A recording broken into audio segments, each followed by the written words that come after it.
అందరికీ నమస్కారం అండి. ఇప్పుడు ప్రయాగ దగ్గర జరుగుతున్న కుంభమేళ, ఆ మహానదికి ఎందరో పుణ్యపురుషులు, మానవ కంట కనబడని మహా తపస్సాలు కూడా వచ్చి వారి యొక్క శక్తిని వాళ్ళు కూడా ఆ నదికి ఇవ్వటం జరుగుతుంది.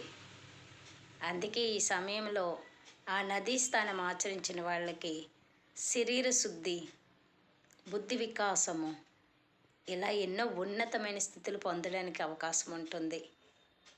వీలైనంత వరకు అందరూ సద్వినియోగం చేసుకోవాలి. తప్పకుండా మంచి ఫలితం ఉంటుంది. అందరమీ ఆ పుణ్యస్థానాలు ఆచరించి ధన్యులమవుదాము.